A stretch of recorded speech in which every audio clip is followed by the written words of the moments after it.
Hello. Hello. Yes, yes. sir. Is it Audible now? Yes, sir. Okay. Yes, बहुत कम ratio है भाई class में online. मानस नाथ। मानस। Yes. मानस।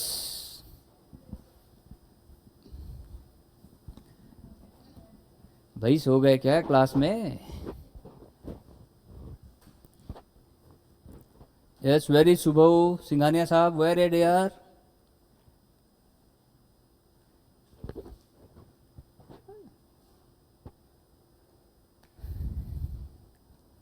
आज हम लोग एक नया चैप्टर स्टार्ट करेंगे, कंपनी ऑडिट। अरे भाई, आई नीड क्योरम क्योरम।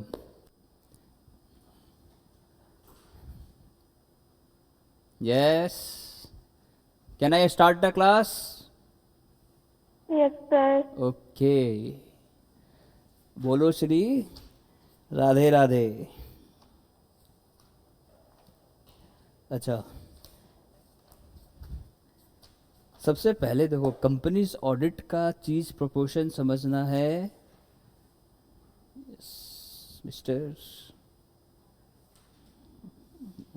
अच्छा, अगर कंपनीज एक्ट का कुछ चीज समझना है, सबसे पहले तो समझो कि कंपनीज क्या है। थोड़ा बेस बनाता है, हम डायरेक्ट स्टार्ट नहीं करेगा। आज तुम लोगों को कुछ बेसिक समझाएगा। कंपनीज एक्ट का कहानी क्या है, ठीक है? कंपनीज क्या है, कंपनीज का काम कैसे होता है, कंपनीज अपना काम को कैसे करवाता है। देखो, कंपनीज का कहानी जो है इंडिया में स्टार्ट होता था कब से? कंपनीज जो है, कंपनीज एक्ट तो तुम लोग सुना होगा। कंपनीज एक्ट तो सुना होगा ना? एक्ट 2013। कंपनीज एक्ट 2013 सुना होगा तुम लोग। Yes, I this I need. Ranjit. Yes, Ranjit.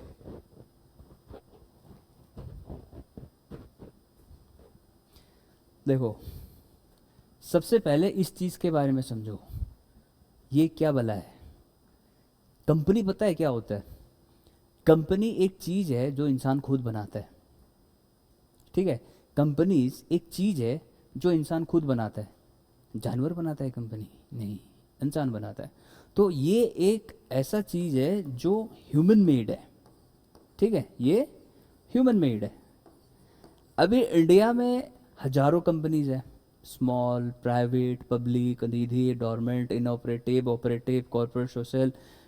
जितना भी क्लासिफाइड कंपनीज है, जितना भी कंपनीज का स्ट्रक्चर है, जो भी है, वो सब कंपनीज है। बहुत सारा कंपनीज है आज का टाइम पे। तुम लोगों ने 3 या 4 चीज़ पढ़ा होगा, लेकिन कंपनीज जो चीज़ है, कंपनी का कहानी अलग है। देखो, कंपनी बनाने वाला कौन होता है? इंसान। अब वो इंसान को हम लोग कंपनीज एक्ट में क्या बोलते हैं? प्रमोटर्स। प्रमोटर्स बनाता है। अभी 3 आदमी है, ठीक है? अभी 3 आदमी है, 3 आदमी मिलके बोल रहे हैं चलो हम लोग अपना कंपनी स्टार्ट करेगा, ठीक है? हम लोग अपना कंपनी स्टार्ट करेगा। तो स्टार्ट करने के लिए अब तूने बोल दिया यार, मैंने मेरे को कंपनी बनाने के, क्या तुम कंपनी बना पाएगा इतने इजीली? इंडिया में कंपनी बनाना बहुत मुश्किल है। इंडिया में कंपनीज बनाना बहुत मुश्किल है। अच्छा, देखो, 4 बंदा है, ए बी सी, ठीक है? बंदा है, ए बी और सी डी। इन्होंने ने क्या बोला? Let start an company. तो कंपनी स्टार्ट करने के लिए मुंह से बोला चल स्टार्ट हो गया, तो नहीं बना, ऐसे तो नहीं होगा। तो सबसे पहले क्या होता है? तुम लोगों को अपने आप को क्लियर आउट करना होगा कि तुम लोग कौन कौन सा टाइप ऑफ कंपनीज बनाना चाहता है, ठीक है? कौन सा टाइप ऑफ कंपनीज बनाना चाहता है? क्या इंडिविजुअल बनाना चाहता है, या तुम लोग कंबाइंड बनाना चाहता है, क्या तुम लोग पार्टनरशिप वाला कंपनी बनाना चाहता है, क्या तुम लोग प्रोप्राइटरशिप बनाना चाहता है, क्या तुम लोग जॉइंट वेंचर बनाना चाहता है? पहले तो तुम लोग अपना नेचर डिसाइड करो कि तुम लोगों को कंपनीज बनाना है। अच्छा, कंपनीज बनाने के बाद में क्या प्रोसेस है हम लोग का कंपनीज एक्ट में? कंपनीज बनाने के बाद सबसे पहला चीज होता है, you have to clear out your purposes. What are your purposes? कि तुम लोग कौन सा पर्पजेस के तहत तुम लोग अपना कंपनीज बना रहे हैं, जिसको हम लोग बोलते हैं क्या, मेमोरेंडम। याद है मेमोरेंडम, सेक्शन 4।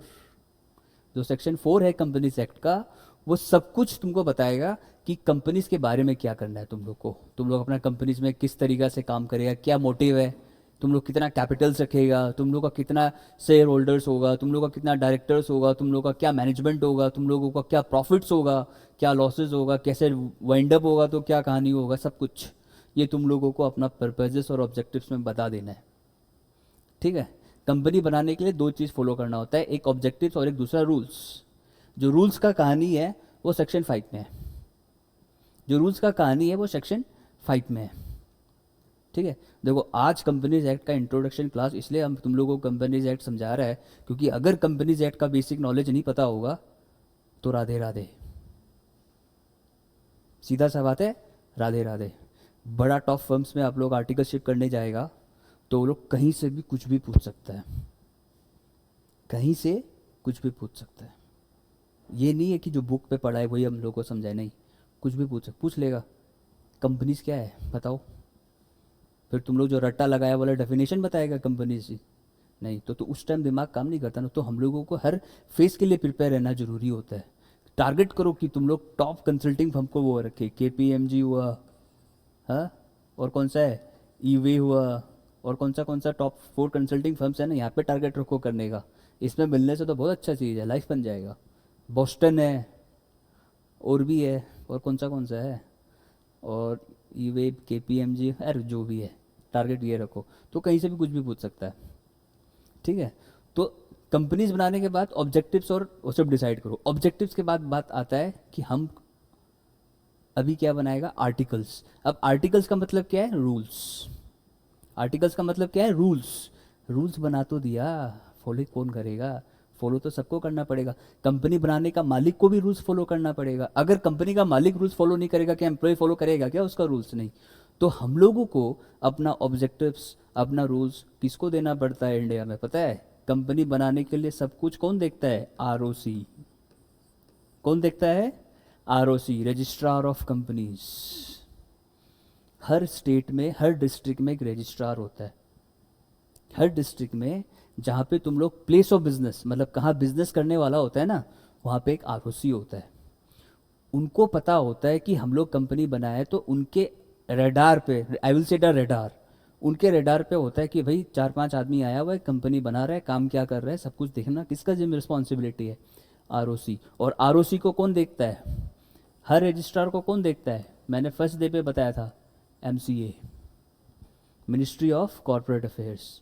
दादा तो ये है, इसका दादा ये है, मिनिस्ट्री ऑफ कॉरपोरेट अफेयर्स। इसके अंडर में कौन है, ROC। हर डिस्ट्रिक्ट का अपना अपना ROCs होता है, रजिस्ट्रार ऑफ कंपनी। अब अभी हम लोग यहाँ पे कंपनी क्रिएट कर रहे हैं तो we will go to Dibrugarh. और एक रीजनल ROC होता है जो अपना गुवाहाटी पे है, ये अपना रीजनल्स पे है। ठीक है। और जो मेन जो होता है, मेन ROC जो होता है, वो हर स्टेट का कैपिटल्स पे होता है। जैसे कि अपना मेन गुवाहाटी पे है, मेन ROC गुवाहाटी पे है। ROC को तुमको कंपनी बनाने के 1 महीना बाद सारा पेपर्स दे देना है। कंपनीज बनाने के बाद, कंपनीज बनाने के बाद मतलब तुम्हारा रजिस्ट्रेशन हो गया, नेम फाइनल हो गया, तुम्हारा सब कुछ हो गया, 1 महीना के अंदर तुमको 30 दिन के अंदर सब कुछ दे देना है कंपनी को, ROC को। नहीं तो क्या होगा, कंपनी बनने से स्टार्टिंग के इनिशियल फेज पे ROC तुम्हारे ऊपर पेनल्टी लगा सकता है। ROC का काम ही पेनल्टी लगाना है। और ROC ने एक बार पेनल्टी लगा दिया, अभी तो तुमने कंपनी स्टार्ट भी नहीं किया, इनिशियल फेज पे है, और तुमने अपना डॉक्यूमेंट्स जमा नहीं दिया, ROC फर्स्ट फेज में तुमको पेनल्टी लगा देगा। पहले नोटिस देगा, नहीं प्यार से समझाएगा, प्यार से समझाने के बाद नहीं समझा तो ये फिर अपना रूप पे आएगा। ROC जो पेनल्टी लगाता है वो उसके दिमाग के ऊपर है। कंपनी छोटा होगा, देखेगा और पेनल्टी रेट बहुत ज़्यादा है, 5-5 लाख 10-10 लाख का पेनल्टी लगा देता है। ये नहीं देखता कि कौन डायरेक्टर है और कौन एम्प्लॉई है, इसके सारे रेडार पे सब आता है। तो सबसे पहले तो ROC को इंटीमेट करो। ठीक है। और कंपनी बनाने के बाद फिर क्या स्टार्ट क्या होता है उसका काम, कंपनी बन गया, नाम रजिस्टर्ड हो गया, सब कुछ हो गया, ROC को भी पता चल गया, अभी तुमको काम करना है। On record your company has been created, promoters ने कंपनी बना लिया, लेकिन अभी काम क्या करेगा? कंपनी तो खाली पड़ा है, कंपनी में तो कुछ ट्रांजेक्शन ही नहीं होता ना। कंपनी तो मेन क्रिएट करता है क्या है? ट्रांजेक्शन्स करने के लिए क्रिएट करना होता है, बिजनेस करने के लिए क्रिएट होना होता है। जब क्रिएट ही नहीं करेगा तुम लोग तो फिर क्या होगा? 2 साल हो गया, 3 साल हो गया, 4 साल हो गया, तुम लोगों का कंपनी में कुछ काम ही नहीं हो रहा है ऑन रिकॉर्ड, बस नाम लगा के बैठा है। ऐसा बहुत सारा इंसान है जो ऑन रिकॉर्ड कंपनी बना के रखा है लेकिन काम नहीं कर रहा। तो उसके अगेंस्ट तो इंक्वायरी तो होगा ना, इंक्वायरी तो होगा ना, इंक्वायरी प्रोसीडिंग्स होता है। तो इंक्वायरी करना आरओसी का काम है, अलग प्रोसेस है। तो तुमको कंपनी का ऑन रिकॉर्ड 1 महीना के अंदर अपना बिजनेस एक्टिविटी स्टार्ट कर देना है। अब सवाल आता है कि इंडिया में कितना टाइप्स ऑफ कंपनीज है, इंडिया में जो है कितना टाइप्स ऑफ कंपनीज है। तो समझ लो इंडिया में टाइप्स ऑफ कंपनीज कुछ इस प्रकार है। यस, आज तो रेशियो बहुत कम लग रहा है अटेंडेंस क्लास का।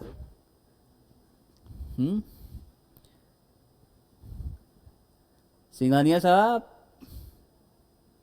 नहीं बोलेगा। जी सर। राधे राधे। राधे राधे सर। हाँ ठीक है। देखो, सबसे पहला है पब्लिक। सबसे पहला क्या है? Public company. अब पब्लिक कंपनी किसका है? मोदी जी का। मोदी जी का किसका है public companies? What is public companies? What are public companies? I have an question, ये पब्लिक कंपनीज क्या है जो पब्लिक बनाती है? हाँ, सर पब्लिक कंपनी वो कंपनी होती है जो शेयर इशू कर सकती है पब्लिक को। आई डोंट वांट बुक वाली definition, I want only one simple one वाली डेफिनेशन। पब्लिक कंपनी कौन? This is no, this I know 51% is the rate. मेरे को बताओ, कॉमन पब्लिक पूछे भाई पब्लिक कंपनी क्या है, तुम लोग बताएगा 51% share is control by government. वो समझ में नहीं आने का, सीधा सा बताओ पब्लिक कंपनी क्या है। जितनी भी सरकारी कंपनी है वो कौन सी है? पब्लिक कंपनी है। अब उसके अंदर भी सब क्लासिफिकेशन है, पीएसयू है, पीएसयूज होता है public sector units, mini PSUs होता है, वो अलग वेराइटीज होता है। लेकिन मेन जो सबसे पहला कंपनी क्या है? पब्लिक कंपनीज होता है। Public companies are those companies which are created by government. ठीक है, एग्जाम्पल? यस, एग्जाम्पल बताओ मेरे को एक दो। डीआरडीओ क्या गवर्नमेंट कंपनी है क्या? यस, डीआरडीओ क्या वो गवर्नमेंट कंपनी है क्या? Yes, sir HAL, HAL, very good. Hindustan aeronauticals limited, aeronautic limited. Very good very good. HAL public sir company. IRFC, yes IRCON industry. Yes, Google खोल के बैठा है? नो सर, मैं नो शेयर सर, मार्केट में invest how करता can हूँ। आई सी from here बेटा?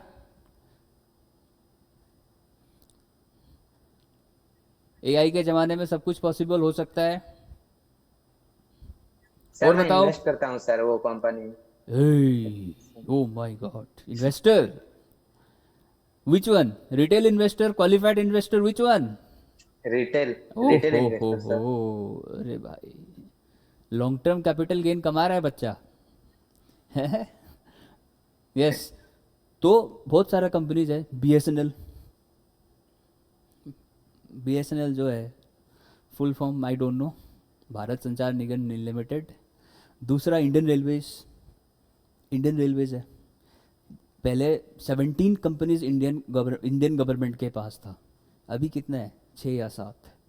Atomic research companies भी है और अलग अलग वैराइटीज ऑफ कंपनी। तो उसमें सीधा गवर्नमेंट का कंट्रोल है, कोई प्राइवेट इंडिविजुअल्स का कोई कंट्रोल नहीं होता। मेरा क्वेश्चन तुम लोग से है, क्या पब्लिक कंपनी के ऊपर कोई रेस्ट्रिक्शन है शेयर ट्रांसफर करने के लिए? पब्लिक कंपनी जो होता है, जो शेयर इशू करता है, उनके ऊपर कोई रेस्ट्रिक्शन है क्या शेयर इशू करने के लिए, या रेस्ट्रिक्शन लगा के रखा है क्या? पब स्पेयर क्या फ्री है? Public companies are they free to issue shares? Are they free? बताओ, क्या पब्लिक कंपनी शेयर इशू कर सकती है क्या as compare to any other companies? Yes, good. Yes, take an issue, there is no any restriction. Now the question comes, what is private company? Private company का मतलब क्या है? जो public नहीं, फेवरेट, वाह वेरी गुड। जो public नहीं वो प्राइवेट, मतलब कंट्रोल एंड वो क्या बोलते हैं उसको, होल्डिंग किसके पास होती है? इंडिविजुअल के पास है। अच्छा, फिर मेरा वही सवाल है, क्या private company share securities issue कर सकती है क्या? बताओ। Yes. No, sir. Why? Why? आज लॉ का क्लास है। सर वो कर सक जिसने ग्रुप 1 क्लियर किया है समझ लो उसका वाट लगने वाला है। आज हम सब कुछ पूछने वाला है सबसे। बताओ क्या public private company share issue कर सकता है क्या? यस कर सकता है। Very good. बताओ सिंगानिया, सर आपके कर पास तो सकता है शेयर्स सर, की लेकिन भरपार है वो यार। डायरेक्ट पब्लिक को नहीं कर सकता है, सेकेंडरी मार्केट में जाने के बाद कर सकता है, मतलब आईपीओ से। I am not asking the route. I am simply asking whether private company can issue the shares or not. मेरा सिंपल सा सवाल है। Yes sir. Private company share issue कर सकती है? नहीं, नहीं, पब्लिक को नहीं, कभी वो नहीं, कभी नहीं, इंडिविजुअल हो कभी गया ना। नहीं, कभी नहीं। कंपनीज एक्ट में रेस्ट्रिक्शन है। कंपनीज एक्ट में रेस्ट्रिक्शन है। कोई भी प्राइवेट कंपनी आके खड़ा हो जाएगा मुंह बना के मेरे को शेयर इशू करना है भाई। कुछ तो रेस्ट्रिक्शंस होता होगा उसके ऊपर। रेस्ट्रिक्शंस है। They have restrictions. They can issue but they have restrictions. उनके ऊपर रेस्ट्रिक्शंस है। इंडियन एक्ट कंपनीज एक्ट में रेस्ट्रिक्शंस है उनके ऊपर कि बेटा रुक जाओ, डायरेक्ट इशू नहीं कर सकता। ठीक है। तो प्राइवेट कंपनी वही होता है जिसका इंडिविजुअल कंट्रोल खुद मेरे पास है, लेकिन ये बात है कि यू हैव रेस्ट्रिक्शंस। अच्छा, नेक्स्ट इज व्हाट? और कौन सा कंपनी आता है बताओ? One is one person company, OPC, the most favourite subject of the students. अब लिख के आएगा क्या वन पर्सन कंपनी पे? जहाँ पे one person company means that company where there is one person, एक पर्सन है। लिमिट क्या है उसका? वन पर्सन कंपनी बनाने के लिए इंडिया में लिमिट कितना है? 50,000, 1 लाख, 1 करोड़? कितना कितना है?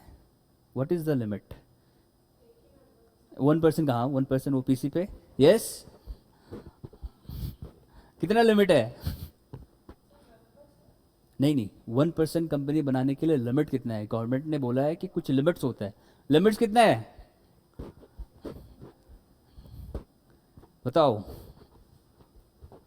नहीं पता? You don't know? पहले लिमिट था 1 लाख। अब 1 लाख जिसके पास है वन पर्सन कंपनी का भरमार लग गया। तो मोदी जी को लगा अरे भाई, जो चाहता है वो कंपनी बना रहा है, जो चाहता है वो कंपनी क्रिएट किए जा रहा है। तो गवर्नमेंट ने क्या किया? लिमिट उसका रेस कर दिया 50 lakhs। फिर लगा हैं सब आ रहा है कंपनी बना रहा है। फिर लिमिट रेस कर दिया 2 करोड़। 2 करोड़ उसका लिमिट है। जिसके पास 2 करोड़ का पेड अप शेयर कैपिटल है वो वन पर्सन कंपनी बना सकता है। लेकिन उस पर एक बात बोला है, क्या अमेरिका वाला आदमी बना के वन पर्सन कंपनी बना सकता है इंडिया में? नहीं, only an Indian citizen, only an Indian citizen OPC बना सकता है। और डायरेक्टर्स कितना होगा इस पे? पब्लिक कंपनीज में कितना डायरेक्टर्स होता है? Private and this one person. We can increase the limit और नॉट? हाउ? नहीं, कभी नहीं कुछ।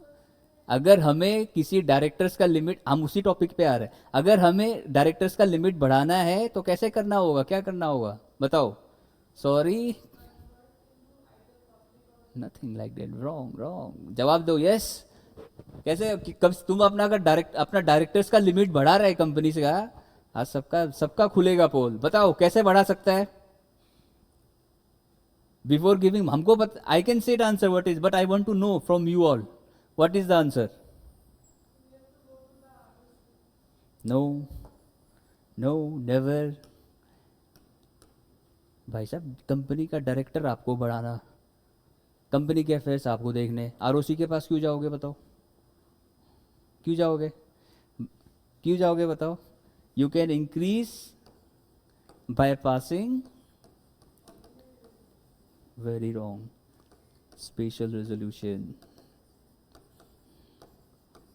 Special resolution, but that to there is one condition. इसमें भी एक रेस्ट्रिक्शन है। कितना बढ़ा सकते हो? Only to 15।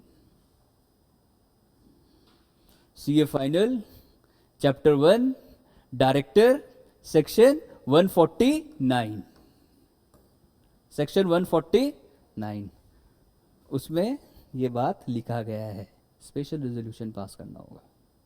अभी मान लो अंबानी साहब को अपना डायरेक्टर्स बढ़ाना है, तो अंबानी खुद आएगा नहीं, वो क्या करेगा, स्पेशल रेजोल्यूशन पास करेगा, नोटिस भेजा जाएगा मेंबर्स को, डायरेक्टर्स आएगा, डिस्कशंस होगा, फिर वो लोग बोलेगा please increase the limit to 15, maximum 15, maximum number है 15 तक, मिनिमम तो 3 to 1 तो है ही, लेकिन मैक्सिमम कितना है 15 तक।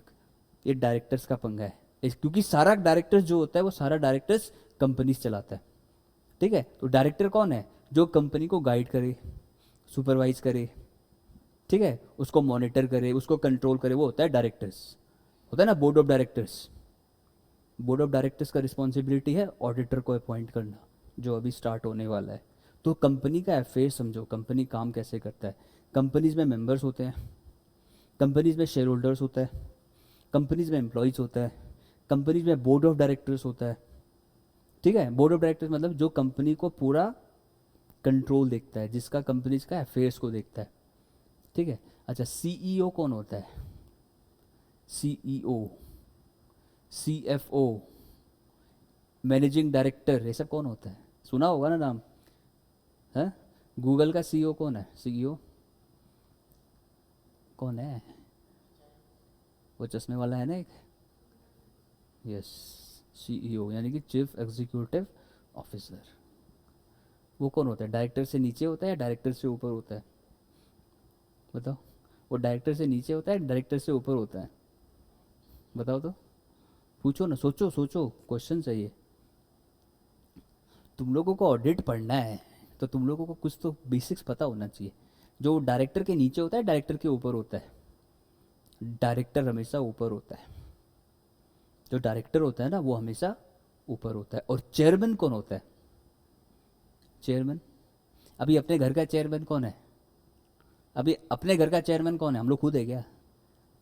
दूसरा दिन घर रोड के बाहर मिलेगा, अपना घर का चेयरमैन मम्मी पापा है। अगर हम लोग ये बोल दे कि हम लोग इस घर का चेयरमैन है, तो हम लोग दूसरे दिन सुबह रोड के बाहर मिलेगा, सही है कि नहीं बताओ। मेरे घर पे तो मेरा यही होगा, अगर मैं बोल दूं कि मैं चेयरमैन हूँ, please go outside, please go outside, क्योंकि अभी चेयरमैन बनने का दिन नहीं आया।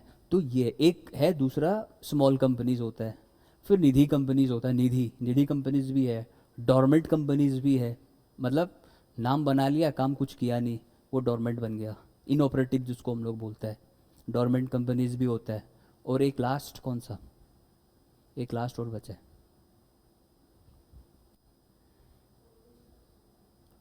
यस, होल्डिंग एंड सब्सिडी, मतलब parent and son, holding and subsidy, ऐसे तो बहुत है, जॉइंट वेंचर।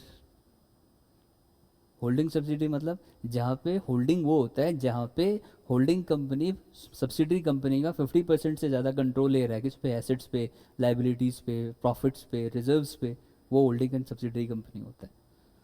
और एक होता है जॉइंट वेंचर। जॉइंट वेंचर क्या, जॉइंट वेंचर वो होता है, दो आदमी होगा, दो या ज़्यादा, उससे ज़्यादा आदमी होगा, और उसका एसेट्स और लाइबिलिटीज़ पे दोनों का बराबर हक होगा, जस्ट लाइक इन पार्टनरशिप, लेकिन अकाउंटिंग अलग है।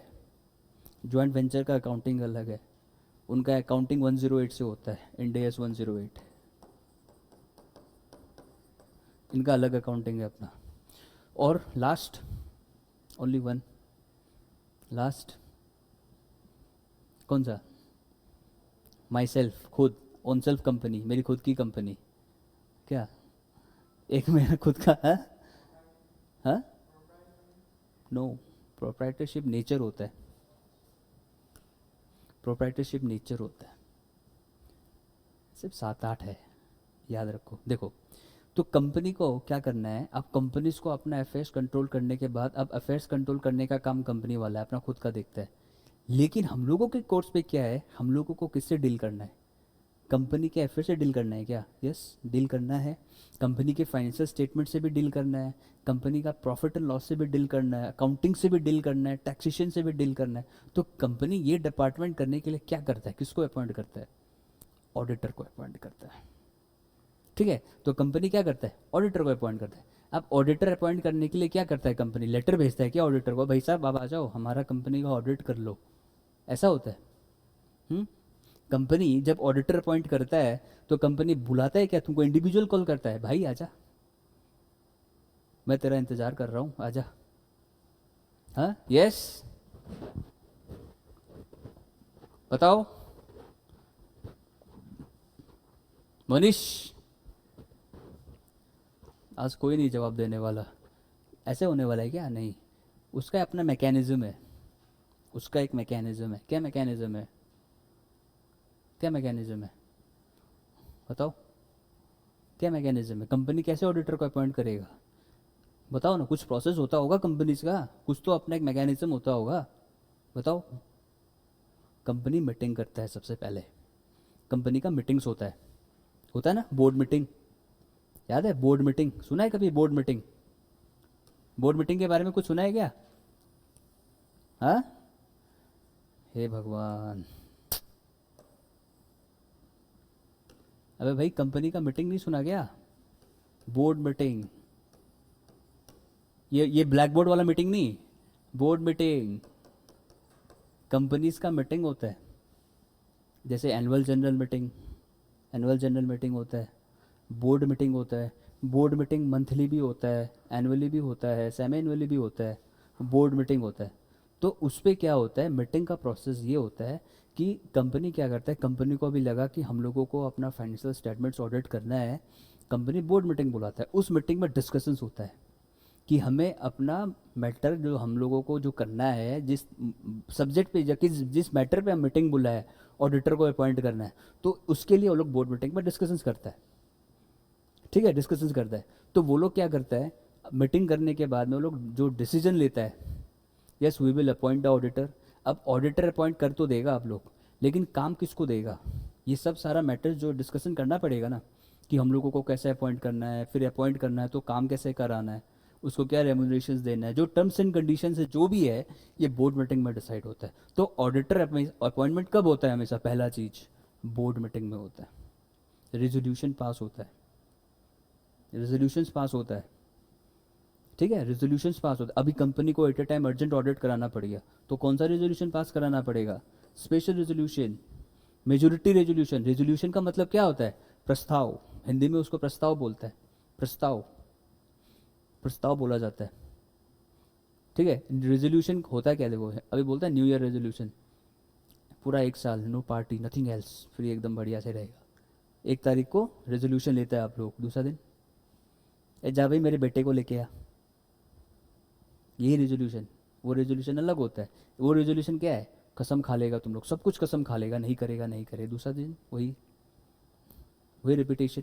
तो इसमें क्या है, कंपनी वही रेजोल्यूशन मानता है? नहीं, रेजोल्यूशन का मतलब होता है प्रस्ताव, व्हाट यू आर पास। और स्पेशल मतलब majority of votes, majority vote से एग्रीड हुआ है तो स्पेशल रेजोल्यूशन पास होता है। और एक होता है ऑर्डिनरी रेजोल्यूशन, जिसपे जो ऑर्डिनरी मैटर्स का रिलेटेड मीटिंग्स होता है।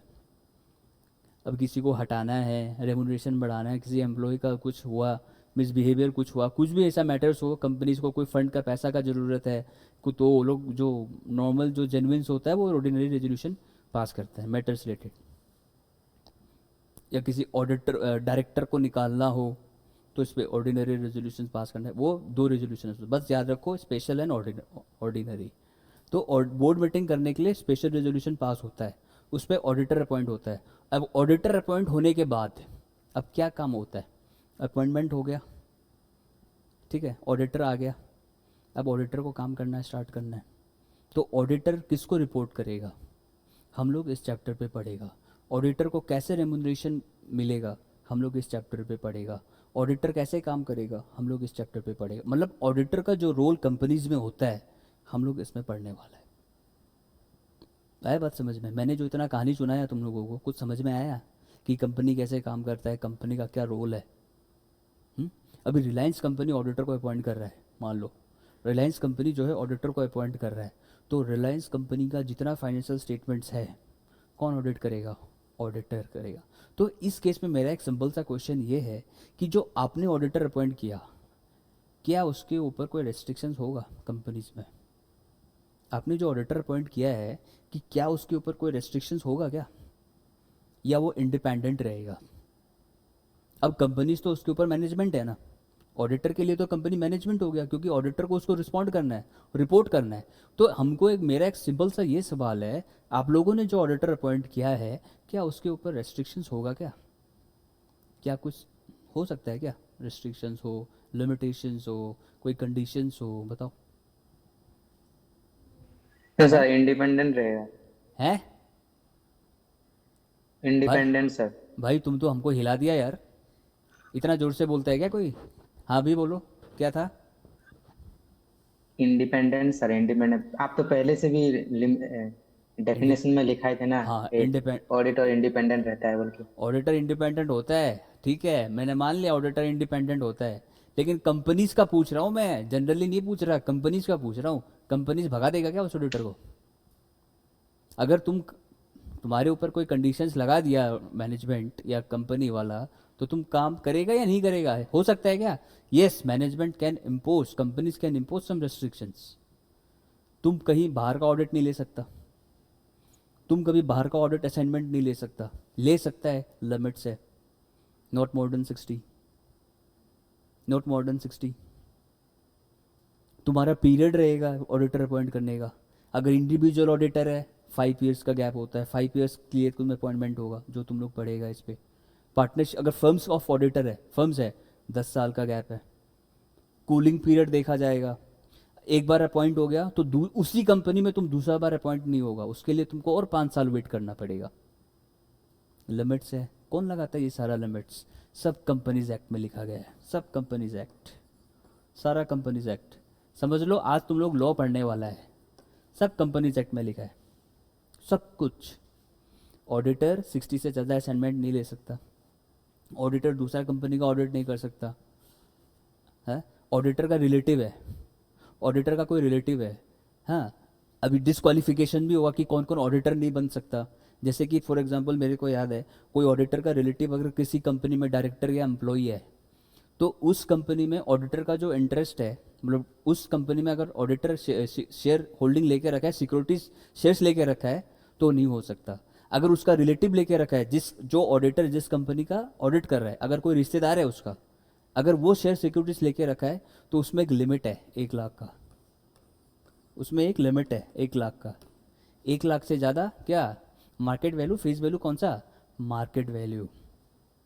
मार्केट वैल्यू से ज़्यादा अगर होल्ड करेगा वो ऑडिटर नहीं बन सकता। कोई ऑडिटर किसी का गारंटी दे रहा है, किसी को लोन दे रहा है, अगर कोई लोन ले रहा है, गारंटी दे रहा है, सिक्योरिटी दे रहा है, उसका भी लिमिट है 5 लैक्स, उसका भी लिमिट है 5 लैक्स, वो भी लिमिट देखा जाएगा, इसमें कुछ लिमिट्स भी आएगा। क्या सब्सिडरी कंपनी ऑडिटर बना सकती है क्या? ये सारा चीज हम लोग पढ़ने वाला है।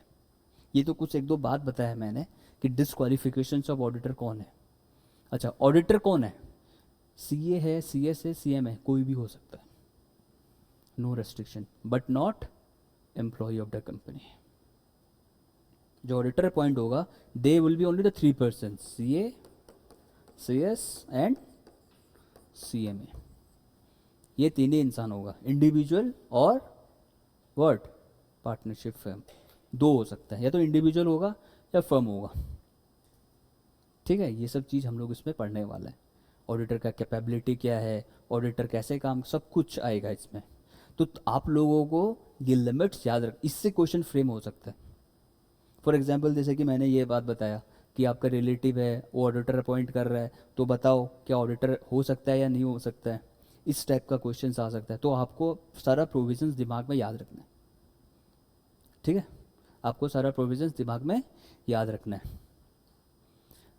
ऑडिटर को कोई इंटरेस्ट नहीं होना चाहिए, कोई कॉमर्शियल ट्रांजेक्शन नहीं होना चाहिए उसको। मतलब क्या? बिजनेस में कोई इंटरेस्ट नहीं होना चाहिए। तुम जिस चीज़ का ऑडिट कर रहे हो, तुम बस ऑडिट से मतलब रखो, उसमें ये नहीं कि हम भी तुम्हारा फ़ायदा करवा देगा, हम भी इसका ये करवा देगा, मैं भी तेरा ये करवा दूंगा, ये नहीं होना। कॉमर्शियल ट्रांजेक्शन हम लोग जिसको बोलते हैं, नॉर्मल जो गुड्स एंड सर्विसेज जो होता है बिजनेस में, वो नहीं होना चाहिए। देखो ये रेस्ट्रिक्शंस है, don't get confused. Auditor will be हमेशा इंडिपेंडेंट, ऑडिटर हमेशा इंडिपेंडेंट रहेगा।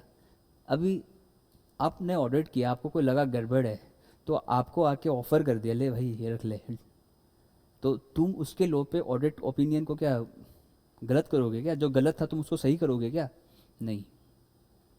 नहीं, कभी नहीं। अगर कोई कंपनी वाला यू आर गिविंग, कुछ दे रहा है आपको, ऑफर दे रहा है, कुछ गिफ्ट दे रहा है, नॉर्मली कुछ दे रहा है, तो आपको कुछ लगा कंपनी में घपलाबाजी हो गया और आपने, अरे यार शर्मा जी यार, नहीं, दिल तोड़ दिया यार आपने मेरा, ऐसा होगा क्या? होगा ऐसा? बताओ। वो शर्मा जी गिफ्ट के चक्कर में अपनी ओपिनियन चेंज कर देगा क्या? नहीं। तो वो क्या करेगा? अरे ले जाओ यार आप, ले जाओ ले जाओ ले जाओ प्लीज़, हम मैं बाउंड हूँ। आप कुछ ऐसे बोलोगे क्या? नहीं लोगे। तो आपने अगर ऐसा किया, डिस्क्वालिफाइड, डिस्क्वालिफाइड, नहीं होगा ऑडिटर। अबे जा, तेरे जैसे ऑडिटर आए हजार, नहीं चाहिए हमको ऐसा ऑडिटर। समझ में आया? वो सब चीज़ आएगा इस पे। ऑडिटर को रिपोर्टिंग ओपिनियन कैसे करना है, ओपिनियन कैसे करना है, अभी जो क्वालिफाइड ओपिनियन जो पढ़ते आ रहा है इतना दिन से, ऑडिटर को ओपिनियन कैसे करना है, सब आएगा इस पे। क्वेश्चंस आता है, एक केस स्टडी दे देगा आप लोगों को, मतलब एक असाइनमेंट दे देगा, इस कंपनी ने ऐसा ऐसा काम किया, ये लॉस हुआ, ये रेवेन्यू हुआ, वो हुआ, बताओ ओपिनियन कैसा देना है, वो आएगा इस पे। वो सब चीज़ हम लोगों को पढ़ना है। तो सारा चीज़ कंपनीज का जितना भी लेटर है सब, कारो रिपोर्टिंग भी आएगा। सबसे इम्पोर्टेंट जो मैंने फर्स्ट डे पे बताया था, कारो। अब कौन सा कारो चल रहा है? यस, 2020। कौन सा मैट्रिक्स रिपोर्टिंग करना है, ये सब इसमें आने वाला है। बी इंटरेस्टेड, वेरी इंटरेस्टिंग, ये इंटरेस्टेड टॉपिक है। नॉर्मल ऑडिट से सबसे इंटरेस्टेड टॉपिक ये है, ठीक है? Right? Yes. Now you start writing, now you start writing.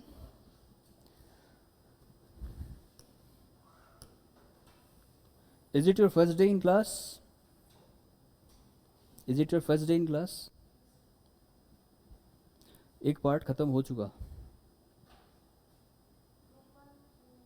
I know, group one clear हो चुका आपका, तो इसका ऑडिट का बोल रहा हूँ, फर्स्ट पार्ट कंप्लीट हो चुका। यस, कोई भी डाउट हो you can ask any time, okay? उन्होंने लिखा हुआ है, नोट्स वगैरह लिखा हुआ है, you can take from them. 50 marks का पेपर है, but you have to study hard. How many, कितना मार्क्स मिला? अभी क्लियर हुआ है क्या ग्रुप वन? कितना आया? Very good, first attempt, okay, ठीक है, मेहनत करना है। लिखो सबसे पहले,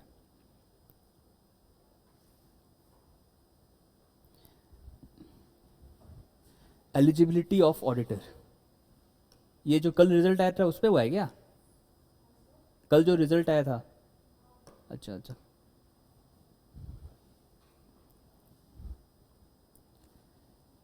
एलिजिबिलिटी ऑफ ऑडिटर पहला लिखो, सबसे इंपॉर्टेंट पॉइंट। अच्छा, एक और चीज़ मैं बता रहा हूँ आपको, सेक्शन अगर याद नहीं है ना, अगर सेक्शन याद नहीं है, कोई ज़बरदस्ती मत करना, कुछ और सेक्शन लिख के आ जाए, मार्क्स काट देगा। आंसर पे अगर सेक्शन पे कॉन्फिडेंट है तो लिखना, अगर याद नहीं है तो प्लीज़ मत लिखना, फिर पता नहीं, फिर वो आंसर का डेफिनेशन कहीं और पहुंच जाएगा। एज पर सेक्शन दे, जो सेक्शन उससे रिलेट है ही नहीं, वो आपको लिखना ही नहीं है कभी भी। कॉन्फिडेंट है तो लिखना, कॉन्फिडेंट नहीं है तो मत लिखना, राइट? ओके, लिखो। As per section 141, as per section 141 of Companies Act,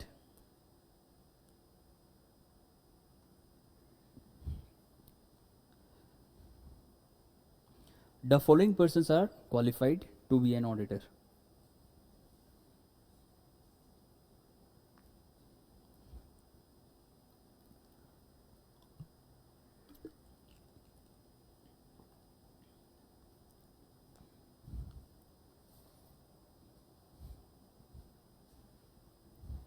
पहला लिखो, number 1 chartered accountant, number 1 chartered accountant, number 2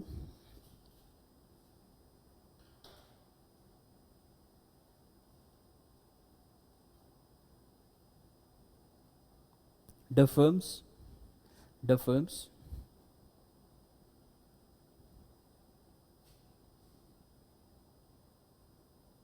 if majority of the partners, the firms if majority of the partners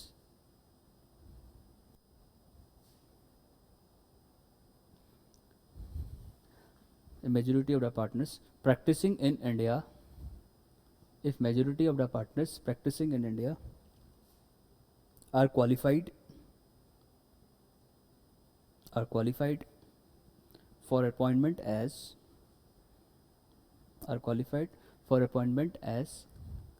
company auditor,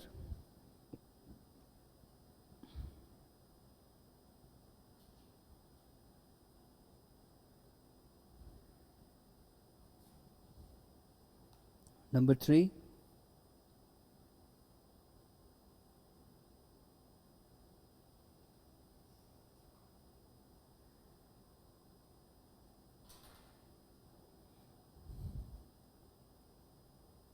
a firm including limited liability partnership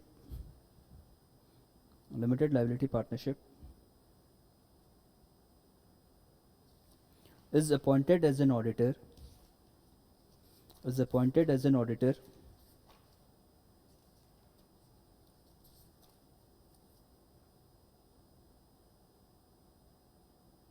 only the partners who are chartered accountants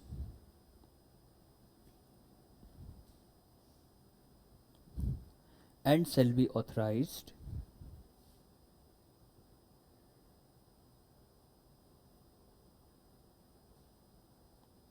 to act and sign chartered accountant who are authorized to act and sign on the behalf of the firm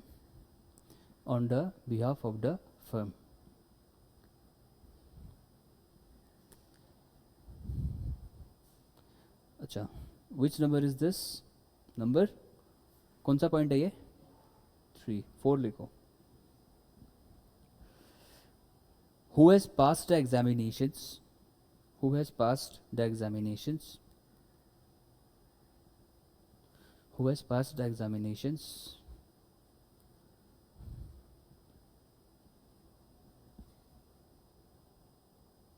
and completed training as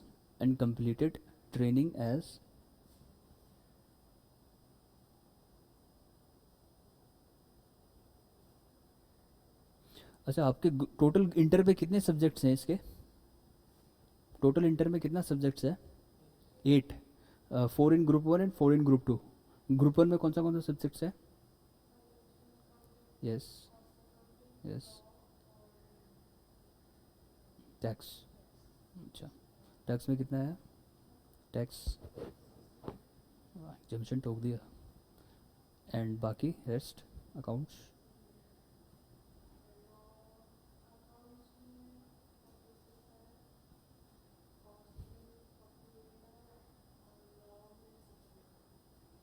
theory part तगड़ा है तुम्हारा, मतलब कोई बात नहीं, निकल गया ना, टेंशन खत्म.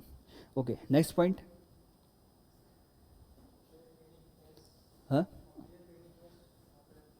Of the institute S,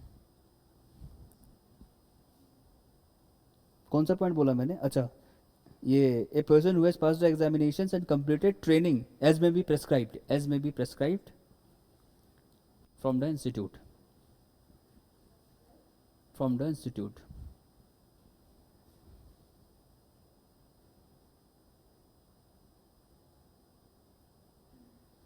Next to write a person who has passed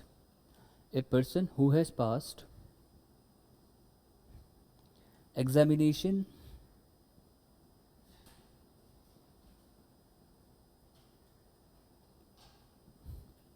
from government diploma in accountancy.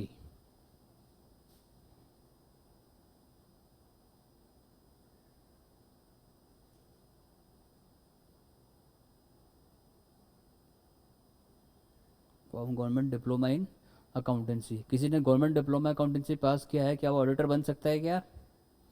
क्या ऑडिटर बन सकता है? किसी ने डिप्लोमा पास किया है, क्या वो ऑडिटर बन सकता है? Oh my God. Remind me later. लगता है मेरा कंप्यूटर कोई हैक कर रहा है क्या? कुछ नहीं है भाई कंप्यूटर पे। लिखो उसके बाद, any person, any person who is engaged in the practice of accountancy, any person who is engaged in the practice of accountancy। भाई आप लोग लिख रहे हो क्या? ऑनलाइन वाले बच्चों, यस सर। आप लोग लिख रहे हो? हाँ सर। जी सर, लिख रहे हैं। आज रेशियो बहुत कम है, कोई जवाब ही नहीं आ रहा किसी का। Any person who is engaged in the practice of accountancy in any state, in any state, and fulfills the conditions specified by the central government in this behalf, in this behalf।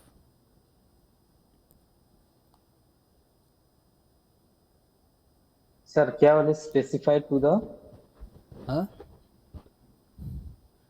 ये specified by condition specified to the specified by central government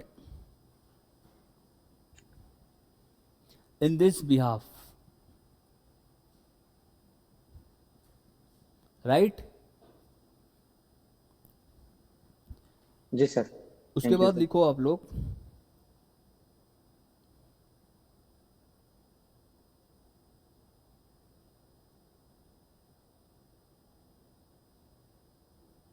any person who is resident in India, any person who is resident in India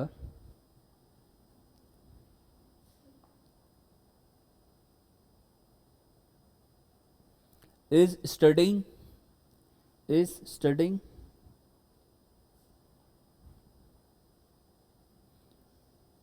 for any foreign examination, for any foreign examination, for any foreign examination, and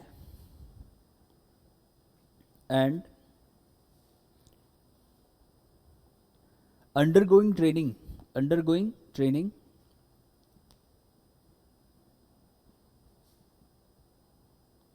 within or without India, within or without India, whether within or without India, have passed the examination, have passed the examination and completed the training, and completed the training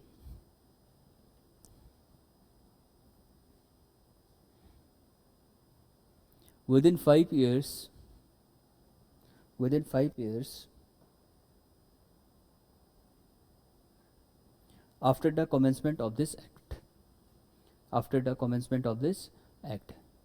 yes, let me revise the points। सबसे पहले कौन appointment होगा? Chartered accountant. Okay, इधर देखो, सबसे पहले chartered accountant. Chartered accountant पास होने के बाद और कौन से बंदे हैं जो ऑडिटर बन सकते हैं?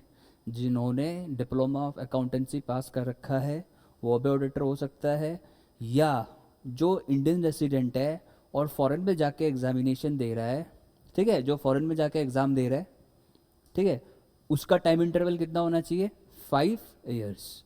5 ईयर्स के अंदर जो ट्रेनिंग भी कंप्लीट हो गया हो या अंडरगोइंग ट्रेनिंग कर रहा हो, टाइम लिमिट याद रखना है 5 ईयर्स, वो ऑडिटर बन सकता है। और दूसरा कौन हो सकता है? अगर कोई स्टेट पे कोई प्रैक्टिसिंग कर रहा है, स्टेट मतलब इंडिया में ही कोई टैक्स, कोई अकाउंटिंग प्रैक्टिस कर रहा है, कुछ प्रैक्टिसिंग कर रहा है जो सेंट्रल गवर्नमेंट के दायरे पे आता है या सेंट्रल गवर्नमेंट के रूल्स या उसके अंडर आता है, तो वो ऑडिट कर सकता है, ठीक है, वो ऑडिट कर सकता है। और कोई मेंबर्स ऑफ द इंस्टीट्यूट, अब मेंबर्स ऑफ द इंस्टीट्यूट कौन है? ये 3 ही है, CS एंड CA में। इन्होंने ये तीनों अगर क्वालिफाई कर रखा है तो वो ऑडिटर हो सकता है, तो वो ऑडिटर हो सकता है, ठीक है। ये उसका एलिजिबिलिटी है कि ऑडिटर बनने के लिए हम लोगों को क्या क्या करना पड़ता है। मेरा एक सवाल है, ठीक है, I am an UPSC cleared, मैंने IAS एग्ज़ाम पास किया, राइट, क्या मैं ऑडिटर बन सकता हूँ? whether an IAS officer can become an auditor of a company. Whether an IAS officer can become the auditor of a company. Yes, बताओ, ऐसा question आता है एग्जाम में, बताओ क्या IAS officer auditor of a company बन सकता है क्या? बताओ बताओ बताओ बताओ, आंसर क्या होगा? No, no. IAS ऑफिसर क्या ऑडिटर बन सकता है? कभी नहीं। क्यों नहीं बन सकता? क्या उसके पास डिग्री है? क्या उसके पास में अकाउंटिंग की डिग्री है? नहीं है। क्या उसने कोई मेंबरशिप एग्ज़ाम पास किया है? नहीं किया। क्या वो प्रैक्टिसिंग कर रहा है? नहीं कर रहा। तो आप लोगों को आंसर कैसे लिखना है? IAS officer can not become an auditor of a company because he don't have any membership degree, number one. He don't have any practicing of accountancy in our country. Accountant होना चाहिए ना भाई, finance related matters से उसको पता होना चाहिए ना, तभी तो जाके वो ऑडिटर बनेगा। फाइनेंस से रिलेटेड जो भी डिग्री है आप बन सकते हो। तीसरा चीज़, अगर वो इंडियन सिटीजन है, अगर वो इंडियन IAS ऑफिसर तो इंडियन सिटीजन ही होगा। इंडियन सिटीजन है, मान लो उसने एक एग्ज़ाम भी पास कर लिया, मान लो अगर इसमें अगर कोई एडिशन होता क्वेश्चन में, क्या IAS ऑफिसर ऑडिटर बन सकता, या उसने एक एग्ज़ाम पास कर लिया, मान लो क्वेश्चन में ये दे दिया कि उसने एक फॉरेन एग्ज़ाम पास कर लिया और उसके 5 ईयर्स के अंडर उसने प्रैक्टिसिंग स्टार्ट कर दी, यस, क्या वो ऑडिटर बन सकता है? क्या वो ऑडिटर बन सकता है? उसमें भी मेरे हिसाब से नहीं होगा। No, no. क्यों? अगर उसने कोई फॉरेन एग्जामिनेशन पास किया हुआ है तो हम लोगों को उस पर क्या देखना है? क्या उसने ट्रेनिंग कंप्लीट करी है? ट्रेनिंग कंप्लीट करने के बाद ही तो वो ऑडिट करेगा। अगर जो एग्ज़ाम उसने पास किया है, अगर उसने ट्रेनिंग कंप्लीट नहीं करी है, अगर ट्रेनिंग कंप्लीट नहीं करी तो ऑडिटर बनेगा क्या? नहीं बनेगा। ट्रेनिंग पीरियड देखो, ट्रेनिंग पीरियड कंप्लीट होने का 5 साल, ट्रेनिंग पीरियड कंप्लीट होने का 5 ईयर्स का हम लोगों को गैप देखना है। वो गैप होने के बाद ही वो क्वालिफाई बनेगा ऑडिटर के लिए, नहीं तो ऑडिटर नहीं बन सकता। ऐसा ऐसा क्वेश्चन आता है। क्या डॉक्टर बन सकता है ऑडिटर? हमारे इंटर पे ये सवाल आया था, can an auditor, can a doctor can become an auditor? If yes, how? कैसे? नहीं, नहीं बन सकता। माथा घुमाने के लिए कुछ भी दे सकता है, माथा घुमाने के लिए कुछ भी दे सकता है। यस, तो हम लोगों को एलिजिबिलिटी कंडीशन देखना है। देखो क्रक्स यही है, जो ऑडिटर होगा उसको फाइनेंशियल मैटर्स पे इंटरेस्ट होना चाहिए, उसके पास फाइनेंस की डिग्री है तो क्वालिफाइड है, नहीं है नो क्वालिफिकेशन। अच्छा, नेक्स्ट क्वेश्चन मेरा है, क्या एम्प्लॉय बन सकता है क्या डायरेक्ट ऑडिटर? क्या कोई भी कंपनी का एम्प्लॉय ऑडिटर बन सकता है क्या? It is a good question, ये टेक्निकल क्वेश्चन है और मैक्सिमम बच्चा इसको यस लिख के आता है। इसका आंसर हमेशा नहीं होगा। नो, नेवर, कभी नहीं। अगर एम्प्लॉय को ऑडिटर बना देगा तो वो तो ऑडिट कुछ और ही लेवल पे चलेगा। हाँ, वो तो कहीं और ही जाएगा, वो तो कंपनी को तो पूरा प्रॉफिट ऐसा रास्ते पे लेके जाए, स्वर्ग वाले रास्ते पे लेके जाएगा वो उसको, नरक वाले रास्ते पे लेके नहीं जाएगा, स्वर्ग वाले। क्योंकि उसको पता है अगर मैंने कंपनी का ऑडिट किया है, मैंने अगर कंपनी का ऑडिट किया है तो उसको तो इंटरेस्ट है उस पर, पैसा, फाइनेंशियल इंटरेस्ट होगा, पर्सनल इंटरेस्ट होगा। अच्छा, एक और सवाल ये है, whether an auditor having any financial interest or personal interest with the company can become an auditor? है, हाउ, वाई, क्यों, क्या रीज़न हो सकता है? ये लोग सो रहा है, हेलो, आज ये लोग का छोड़, हेलो, कुसुम सिंह, जी सर। मनीष, जी सर। नालायक को सो रहे हो क्या? नहीं नहीं सर। मेरा सवाल ये है, अभी तुम लोग जवाब दो, फिजिकल वाले बच्चों ने दे दिया मेरे को जवाब, whether any person having any financial interest or personal interest can become an auditor of a company? No sir. No, no, yes, oh भाई जी, क्या हो गया? नो, कभी नहीं, कभी नहीं बनेगा। ठीक है, क्लियर हुआ? क्लियर हुआ? 5 मार्क्स का क्वेश्चन आता है इससे, 5 मार्क्स का क्वेश्चन बनता है इससे, क्वालिफिकेशंस ऑफ ऑडिटर से। समझ में आया? 5 मार्क्स। तो रीजंस लिखना है, ये मत लिखना नो, नो लिखेगा डॉट, कुछ नहीं मिलेगा, जीरो मिलेगा। You have to justify the reasons, right? अच्छा, नेक्स्ट यू राइट डिसक्वालिफिकेशंस। अब कौन ऑडिटर नहीं बन सकता, स्टार मार्क लगा लो। डिसक्वालिफिकेशंस स्टार मार्क लगा लो, इंपॉर्टेंट टॉपिक। Disqualifications, disqualifications. पहला लिखो, a body corporate, a body corporate other than a body corporate, underline the word body corporate,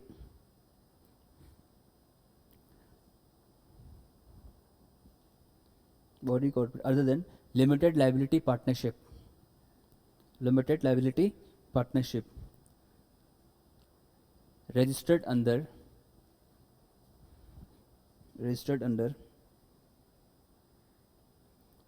Limited Liability Partnership Act 2008। ठीक है।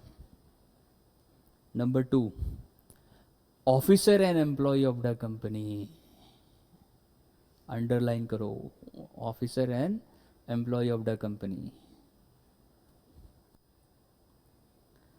Then you write next, number C, a person who is a partner, a person who is a partner or who is in employment, who is in employment of an officer or employee of the company, who is in the employment of an officer or an employee of a company। ठीक है। Next you write, a person, last वाला point फिर से repeat करेंगे? Last वाला, ठीक है। हाँ। लिखो आप, a person who is a partner or who is in employment of an officer or employee of the company. लिखा? Yes Sachin, hello hello. Next you write, a person who is or relative, a person who is or relative,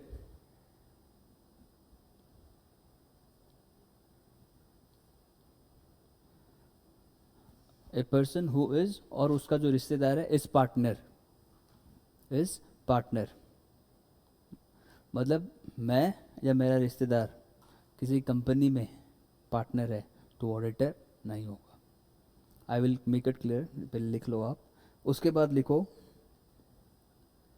holding any security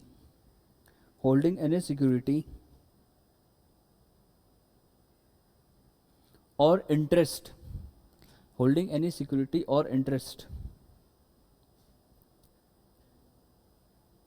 in the company or its subsidiary or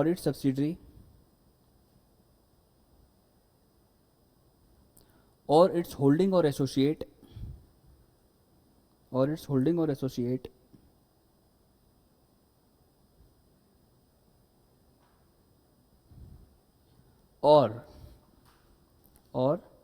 subsidiary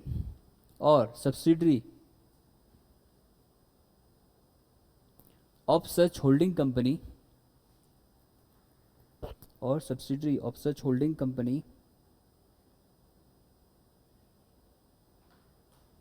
of face value not exceeding ₹1 lakh. Star mark लगाओ इस point पे, question पूछ सकता है।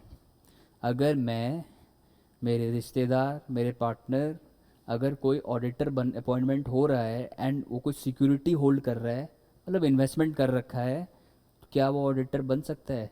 नहीं बन सकता। क्यों? अगर 1 लाख से ज़्यादा है, ठीक है, तो वो ऑडिटर नहीं बनेगा। इससे क्वेश्चन पक्का फ्रेम होगा एमसीक्यू में, इससे क्वेश्चन पक्का फ्रेम होगा एमसीक्यू में। तो ये याद रखना है। कौन सा वैल्यू है? Face value. कौन सा value? Face value. This is the sir face ये वैल्यू। फेस वैल्यू मतलब वो जितना भी शेयर है जितना उसका भी मतलब जो शेयर्स भी है, प्राइस होगा। अगर देखो ये इसका मतलब क्या होता है कि मान लो ऑडिटर कोई अपॉइंट होने वाला है, अगर उसका रिश्तेदार हो उस इंटरेस्टेड कंपनी पे जहाँ पे ऑडिटर अपॉइंट होने वाला है, समझ में आया? उसमें अगर उसका कोई शेयर होल्डिंग है या उसमें कोई सिक्योरिटीज है 1 लाख से ज़्यादा, 1 लाख तक है, कोई कुछ नहीं बोलेगा। अगर 1 लाख से ज़्यादा है तो तुम ऑडिटर नहीं बन सकता। होल्ड कर सकता है 1 लाख तक, 1 लाख तक तुम होल्ड कर सकता है, उससे ज़्यादा अलॉट नहीं कर सकता। ठीक है, ये है बहुत इंपॉर्टेंट पॉइंट डिस्क्वालिफिकेशन का, बहुत इंपॉर्टेंट पॉइंट है। मैं फिर से बोल रहा हूँ, बहुत इंपॉर्टेंट पॉइंट है, क्वेश्चन फ्रेम हो सकता है। उसके बाद लिखो, who has given A guarantee, who has given A guarantee, who has given a guarantee or security, who has given a guarantee or security in connection with the, in connection with the indebtedness, indebtedness of any third person, of any third person to the company,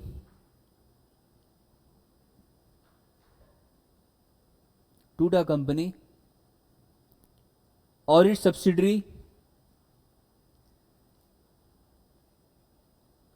comma, holding or associate,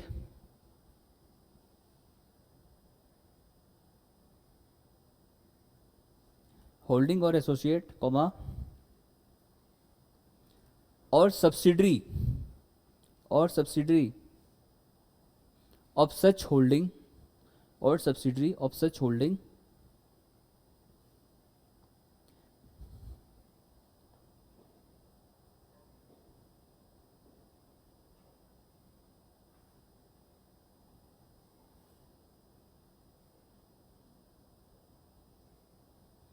in excess of rupees 1 lakh, in excess of rupees 1 lakh.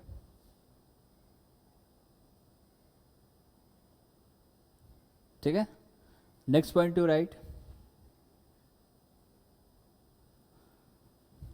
who has given a debt, who has given a debt,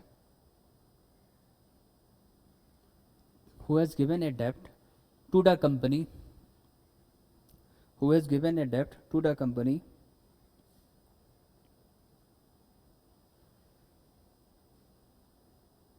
its subsidiary, its subsidiary, comma, its holding,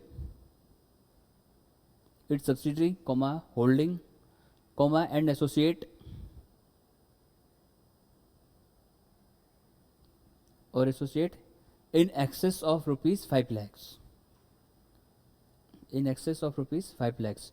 Underline the amount 5 lakhs, underline the amount 5 lakhs, underline the that word indebted, जो डेप्ट देके रखा है वो word underline करो, क्योंकि जब आप points पढ़ोगे तो वो दिमाग पे रहेगा। डेप्ट्स, उससे पहले जो मैंने दिखाया था गारंटी और सिक्योरिटी, गारंटी और सिक्योरिटी पे अंडरलाइन कर लो, गारंटी और सिक्योरिटी पे अंडरलाइन कर लो। ठीक है, मैंने कर्जा कितना देना है? 5 लाख तक, 5 लाख से ज़्यादा दे के रखा है डिस्क्वालीफाइड। मैंने तेरे को सिक्योरिटी दे रखी है 1 लाख की, उससे ज़्यादा डिस्क्वालीफाइड। ओके, इससे भी क्वेश्चंस बनता है। नेक्स्ट पॉइंट आप लिखो, ए पर्सन और ए फर्म, ए पर्सन और ए firm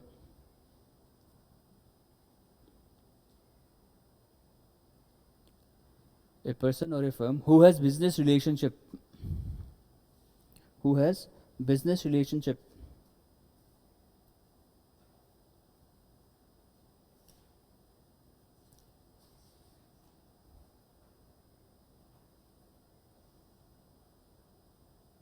with the company, with the company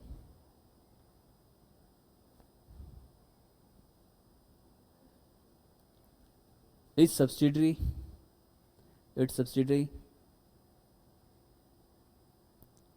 comma holding,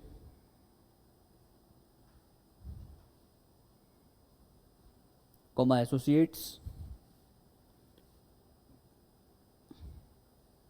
as may be prescribed,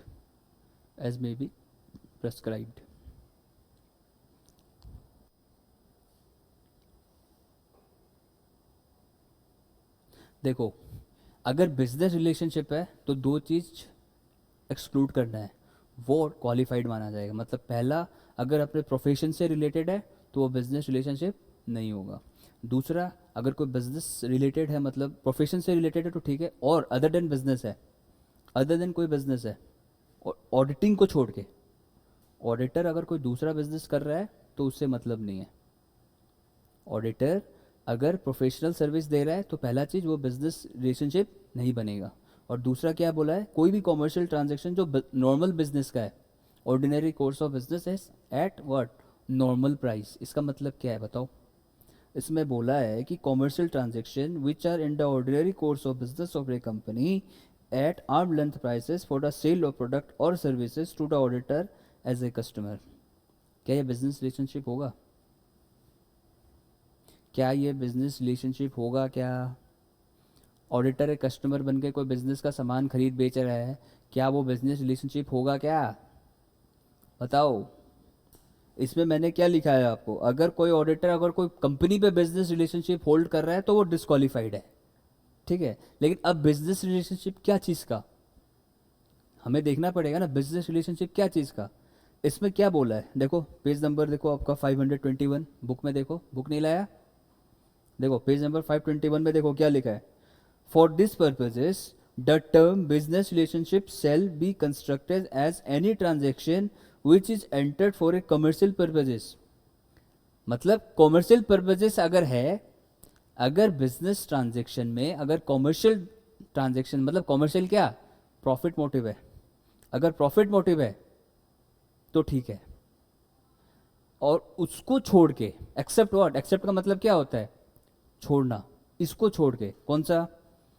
commercial transactions which are in the nature of professional services, underline करो professional services को, और दूसरा professional services को underline करो, और दूसरा देखो कोई भी commercial transactions which are in the ordinary course of business, which are in the ordinary course of business, क्या वो क्वालिफाइड बनेगा?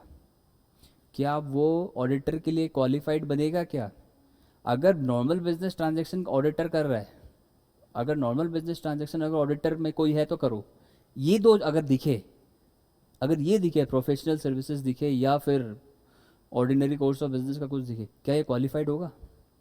Accept those, except those. Except का मतलब क्या होता है?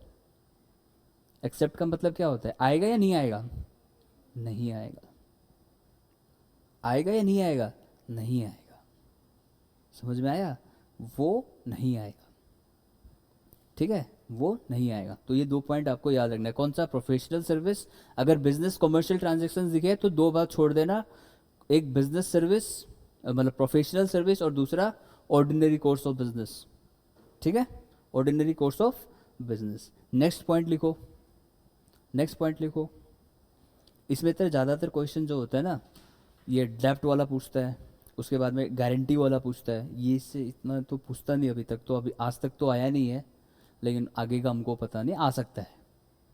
लेकिन ज़्यादातर क्वेश्चंस वो लिमिट वाला ही पूछता है।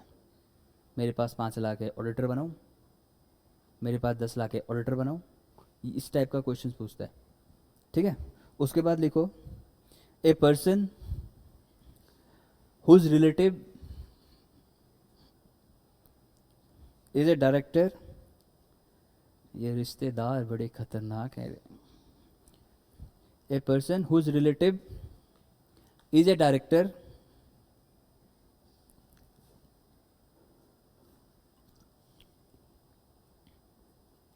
or is in the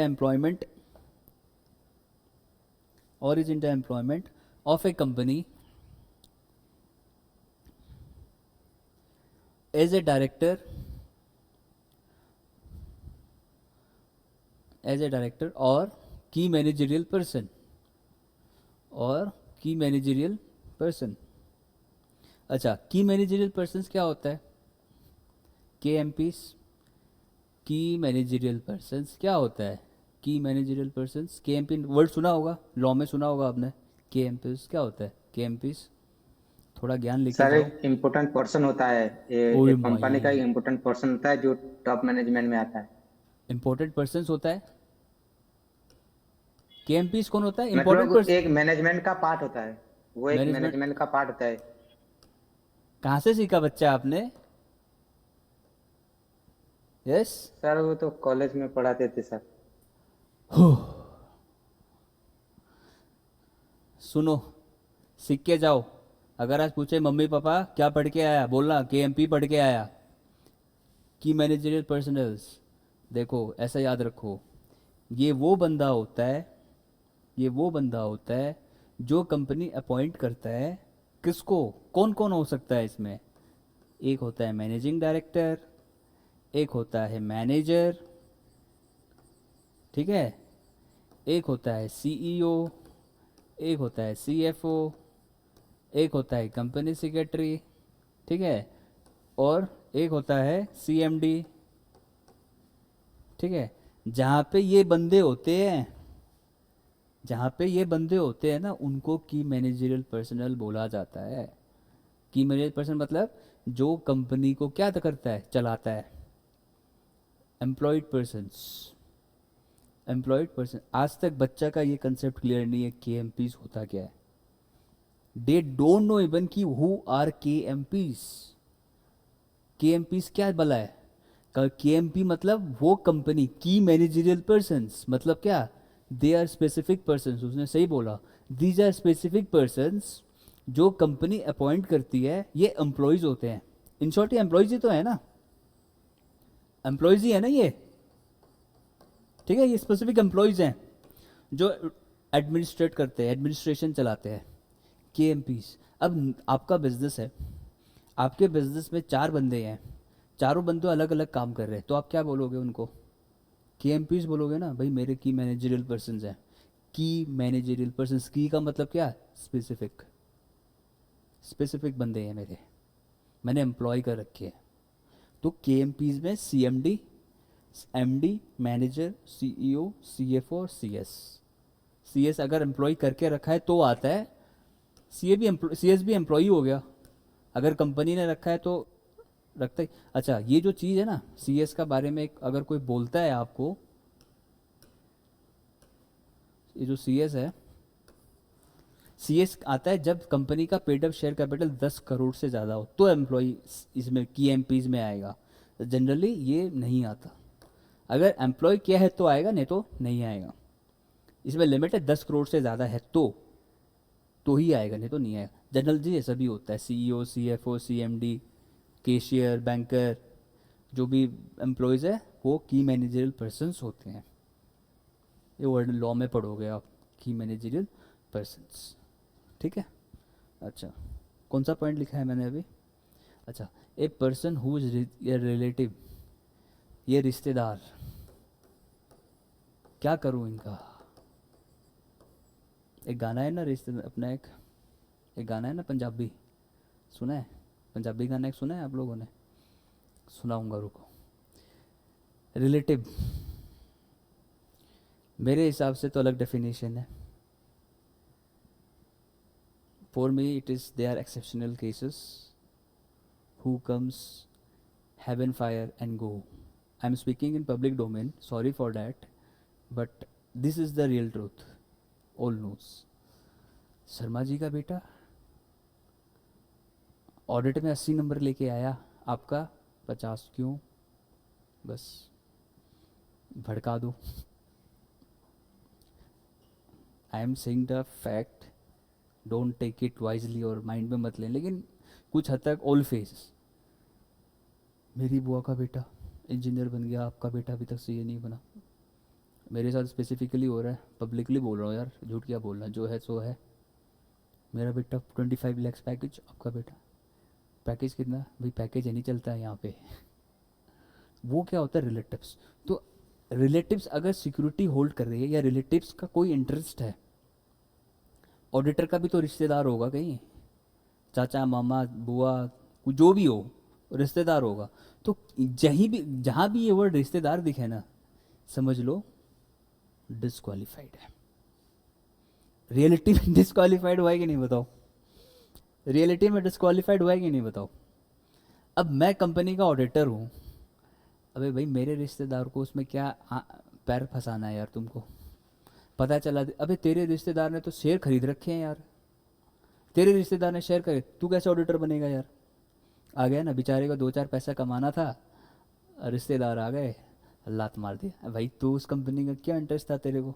देखो इसमें रिश्तेदार का भी कोई गलती नहीं है, उसमें कोई रिश्तेदार का भी कुछ हद तक गलती, उसको क्या पता है तुम ऑडिटर करो या कुछ भी करो, भाई उसका अबे मैंने शेयर मार्केट में पैसा लगा रखा है, मेरा रिश्तेदार अगर कोई उसका ऑडिट करेगा तो ऑडिटर हमको, भाई तुम शेयर छोड़ो उसका। क्यों भाई? पैसा मैंने दिया, मेहनत हम किया, पैसा हम डाला, क्यों उठाएगा? तुमको 40-50 हज़ार रुपये मिलेगा, तुम के लिए मेरे लाखों रुपये हम बर्बाद कर दे? हाँ, जहाँ कहीं भी ये वर्ड रिश्तेदार रिलेटिव दिखे, डिस्क्वालिफाइड, हटाओ उसको। नहीं, ये फैक्ट है, ये फैक्ट है। ये जो वर्ड, ये जो है, मतलब व्हाट आई विल से, अभी मान लो मैं ऑडिटर हूँ, ठीक है, अभी मान लो कंपनी ने मीटिंग में मेरे को ऑडिटर अपॉइंट किया। तो जब ऑडिटर अपॉइंट होता है ना, मैंने बताया था ना इनिशियल इंगेजमेंट बनता है ऑडिटर और क्लाइंट के बीच। अभी मेरे को ऑडिटर अपॉइंट कर लिया, तो कंपनी और ऑडिटर के बीच में क्या होगा? एंगेजमेंट लेटर बनेगा, फिर कंडीशंस एक्सेप्टेंस होगा, ऑडिट स्टार्ट होगा। तो पता है कंपनी जो होता है, पहला सवाल यही पूछता है कि क्या आपका रिलेटिव्स का कोई इस कंपनी में इंटरेस्ट है क्या? ऐसा नहीं कि बाउंड ऑडिटर इतना जल्दी अपॉइंट नहीं होता, इंक्वायरीज होता है उस बंदे का सब कुछ, उससे सारा डॉक्यूमेंट्स माना जाता है, जैसे कि सीवी होता है, शेयर होल्डिंग सर्टिफिकेट्स मांगा जाता है। शेयर होल्डिंग सर्टिफिकेट्स मतलब कि यस, आप बताओ, शेयर होल्डिंग सर्टिफिकेट मतलब क्या होता है? ये ट्रांसफरर सर्टिफिकेट है। हम जब शेयर, पहले क्या होता था, फिजिकल शेयर जब बेचा जाता था ना, तो आपको ट्रांसफर सर्टिफिकेट दिया जाता था। अभी नहीं बनता, ये अभी ख़त्म हो चुका। ट्रांसफर सर्टिफिकेट अभी नहीं, फिजिकली शेयर्स है ही नहीं फिलहाल, तो फिजिकल शेयर्स है ही नहीं। पहले क्या होता था, तू पैसे दे और तू ये कागज़ पकड़, पहले पैसे दे तू ये कागज़ पकड़, वो होता था। अभी नहीं है। तो तुमसे तुम्हारा शेयर होल्डिंग पैटर्न्स मांगेगा, तुम्हारा इंटरेस्टेड जो भी है फैमिलीज वालों का, सबका मांगेगा, लेके आओ। अगर पता चल गया मेरी मम्मी ने होल्ड कर रखा है, तो मम्मी तो रिलेटिव का डेफिनेशन में। हाँ, एक और बात मैंने बता, रिलेटिव का डेफिनेशन क्या है? इनकम टैक्स में पढ़ा होगा। रिलेटिव का डेफिनेशन क्या है पता है? ये सीख के जाओ, ये बहुत इंपॉर्टेंट है। अब रिलेटिव क्या है? खून वाला रिश्ता नहीं, जो खून वाला रिश्ता होता है ना, इस पे क्या है? जैसे कि मैं हूँ, मेरी बीवी स्पाउस, मेरे मम्मी पापा, उसके मम्मी पापा रिलेटिव में आएंगे, मेरे बच्चे, ठीक है, अच्छा, मेरे बच्चे हुए, फिर मेरे पापा का जो ब्रदर है, जो अंकल होता है, वो रिलेटिव में आएगा, ठीक है। मेरी स्पाउस का जो अंकल है वो मेरा रिलेटिव नहीं होगा। अब समझो, ये तुम लोग को बताना पड़ेगा, नहीं तो फिर सबका डब्बा गोल हो जाएगा, फिर काम आएगा। देखो, इट इज़ नॉट एन, एक कौन सा क्लास होता है ना, एक कोर्स होता है ना, एक होम साइंस, ये होम साइंस वाला क्लास नहीं है। तुम लोग पहले वो देखो, ये रिलेटिव डेफिनेशन पढ़ के जाओ, बहुत इंपॉर्टेंट है, आज तुम लोग सब सीख के जाओ। ये दो बंदा है, ठीक है, ये हो गया हिमसेल्फ, ठीक है, और ये हो गया हर सेल्फ, ठीक है। ये इनकम टैक्स एक्ट में अच्छे से डिफाइन करके रखा है। अच्छा, हिमसेल्फ में कौन होगा? अब मान लो फादर, मदर, ब्रदर और सिस्टर, इंडिविजुअल का, ठीक है। हिमसेल्फ मतलब इंडिविजुअल, मैं, मेरे मम्मी पापा, मेरे भाई बहन, पहले तो ये देखो, ठीक है।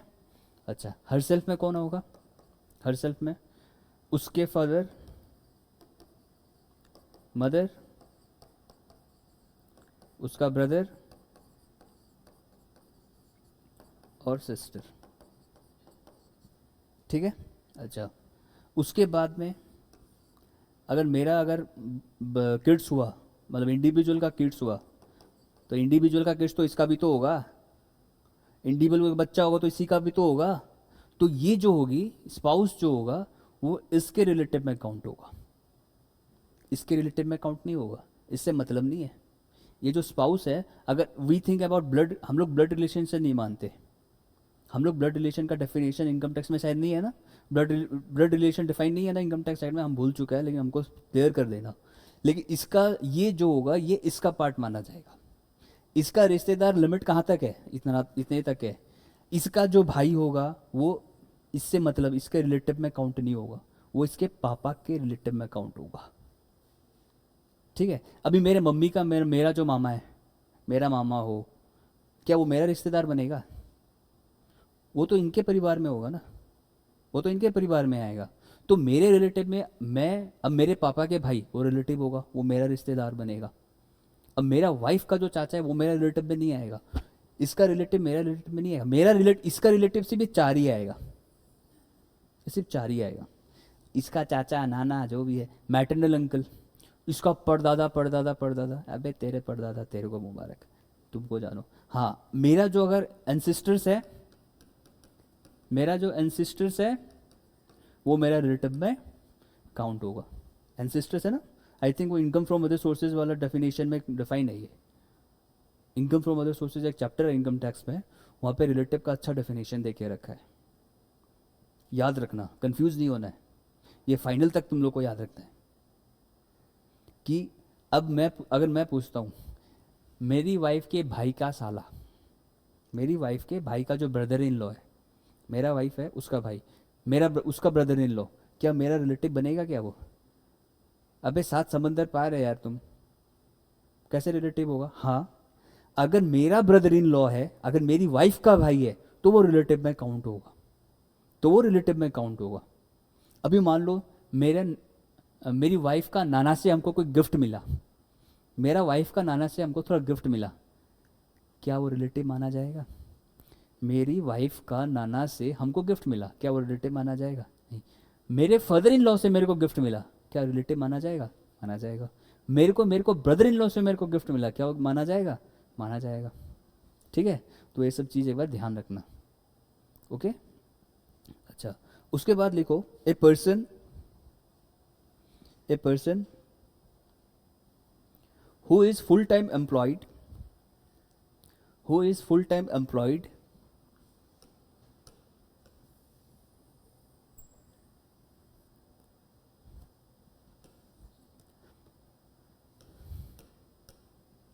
who is full time employed elsewhere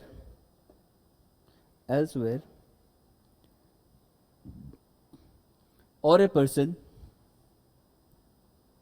or a partner of a firm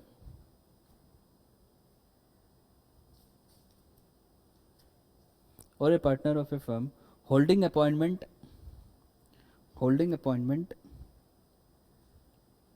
as its auditor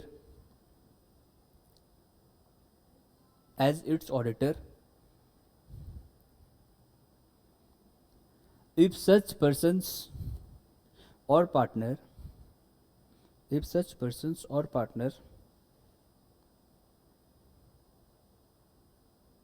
on the date of such appointment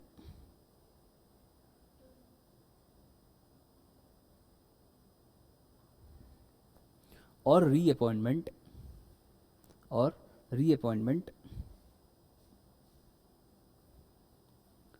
holding as an auditor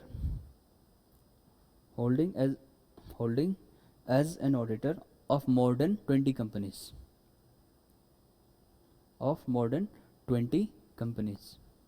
देखो, मेरे को अगर याद है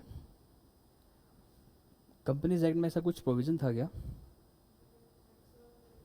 हाँ, डायरेक्टर चैप्टर पे प्लीज रिमाइंड करना लॉ। देखो, डायरेक्टरशिप में है कि आप एटलीस्ट 20 कंपनीज में डायरेक्टर बन सकते हो। इसमें से जो 10 है वो किसका है? पब्लिक कंपनीज का है। एक इंसान 20 कंपनीज में डायरेक्टर बन सकता है, ठीक है, 20 कंपनीज में डायरेक्टर बन, जिसमें से 10 कंपनी किसका है? पब्लिक कंपनीज का है। पब्लिक कंपनी में सिर्फ 10 बन सकता है, बचा क्या? 10।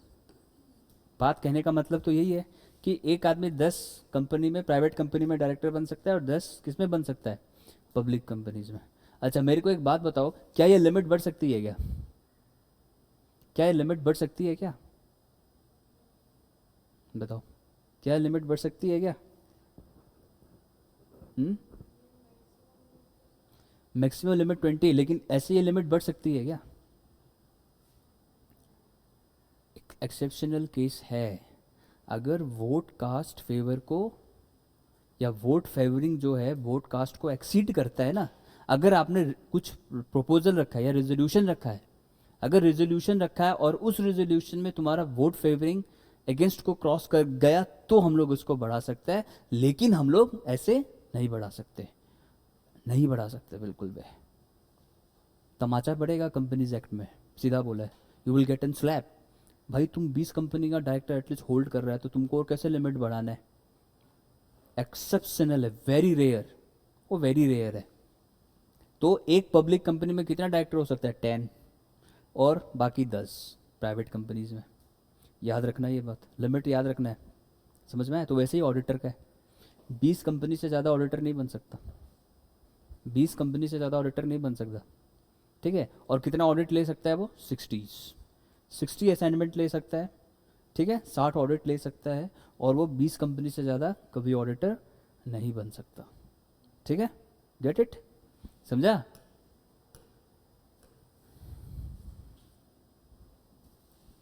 उसके बाद लिखो आप, a person who has been convicted by an court, who has been convicted by an court for an offense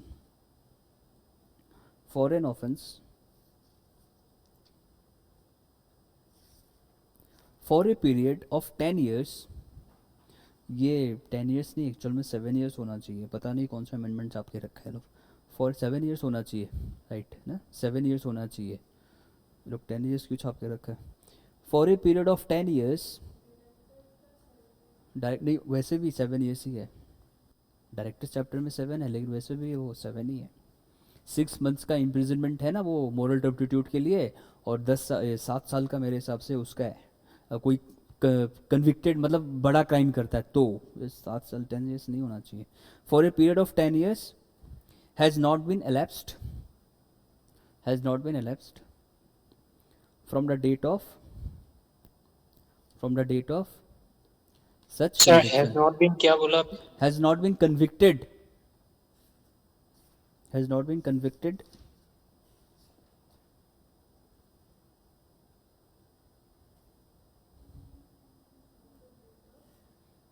हाँ, such conviction, from the date of such conviction, has not been convicted from the date of such conviction, ठीक है। Actual में 7 years होना चाहिए, you get it confirm please, 7 years। अच्छा उसके बाद लिखो सेक्शन 144 सर्विसेज, कंटिन्यू करो, वो आएगा इसमें, section 144 services. Next point, section 144 services.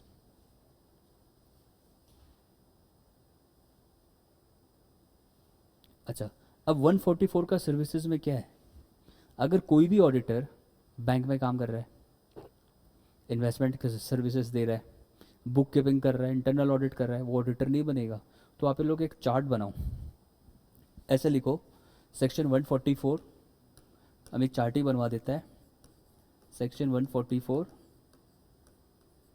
और कौन सा सर्विसेज है वो आप चार्ट के थ्रू लिखो। पहला लिखो accounting and book keeping service, इससे क्वेश्चन आता है, अकाउंटिंग एंड बुक कीपिंग, ठीक है। Number 2 internal audit,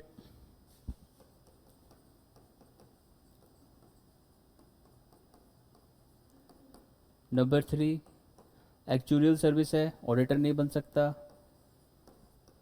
actuarial services है, ऑडिटर नहीं बन सकता।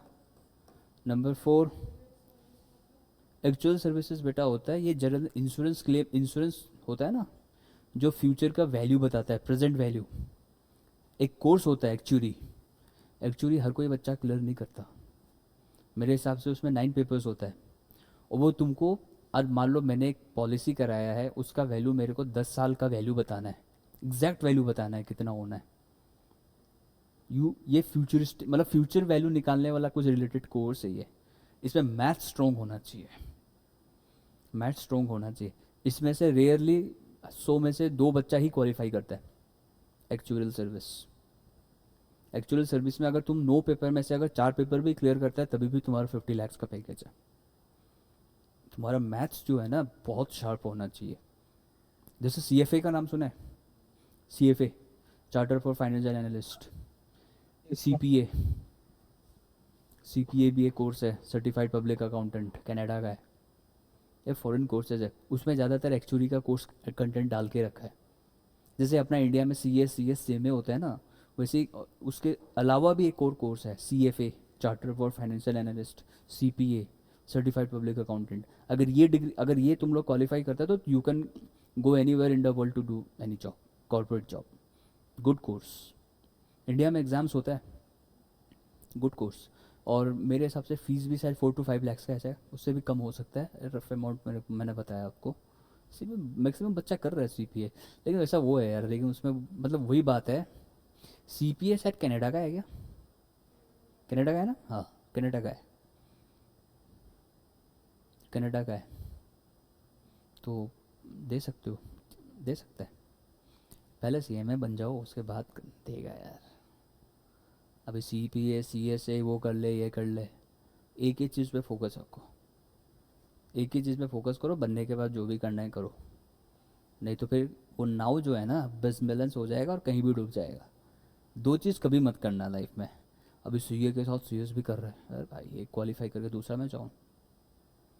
हाँ अगर वो है कि भाई मैनेज कर सकता है तो कर सकता है, कोई रेस्ट्रिक्शन नहीं। वे जनरली हम तो यही सजेशन देगा भाई एक ही कोर्स को करो, ईमानदारी से करो, नक्की करो। 2 कोर्स 3 आजकल कोई बच्चा का ट्रेंड है BCom, क्या है CA CS एक साथ, हाँ ओ CA में, अरे फिर बाद में देखना 2-3 साल बाद भाई क्या कौन सा पूरा किया, तीनों हो गया ना भाई, कुछ भी नहीं हुआ। BCom ना, अभी एग्ज़ाम देने जा रहा हूँ, कौन सा सेमेस्टर का, 4th सेमेस्टर का बैक लगा था। यही होता है, क्वालिफाई करने वाला करता है, क्वालिफाई करने वाला करता है नो डाउट, लेकिन इतना मेहनत करने के पास भी हम लोग एक इंसान है, मशीन नहीं है, हम लोग इंसान है। 18 घंटा पढ़ने का एफिशिएंसी होना चाहिए। वो 18 देखो पढ़ना है ना, एफिशिएंटली पढ़ो। कॉस्टिंग में पढ़ा है ना वेरिएंसेस, वेरिएंसेस पढ़ा है ना कॉस्टिंग में, वेरिएंसेस BCom में भी पढ़ा होगा, स्टैंडर्ड कॉस्टिंग है, उसमें एक है ना, एक फार्मूला है ना, कौन सा है, एक एफिशिएंट वेरिएंस का फार्मूला है ना उसमें, एक एफिशिएंट वेरिएंस का फार्मूला है ना, कौन सा है बताओ, फार्मूला बताओ तो मेरे को उसका, एफिशिएंसी वेरिएंस का।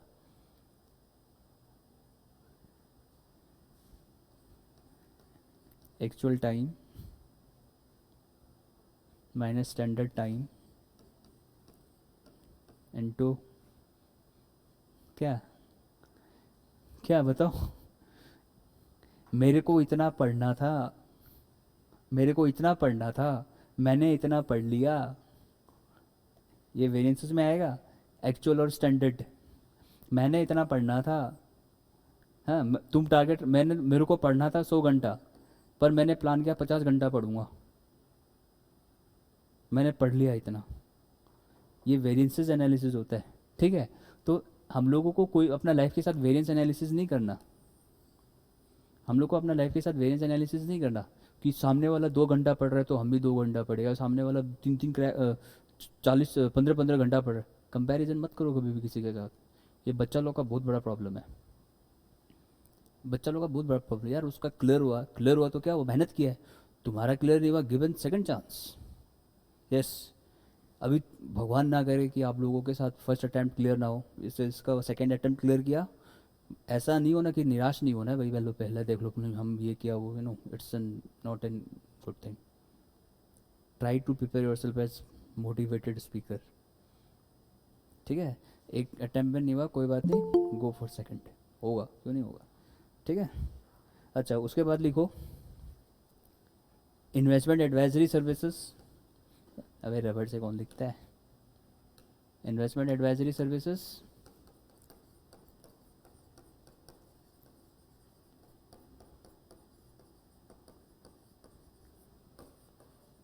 इन्वेस्टमेंट एडवाइजरी सर्विसेज, उसके बाद लिखो investment banking services,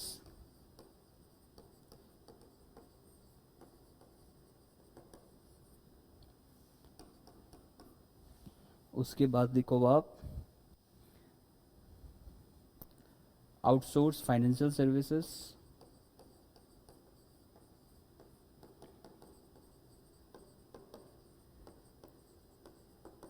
outsource financial services, management services. Please go through these topics today. Okay, go through these topics today. And last one, any financial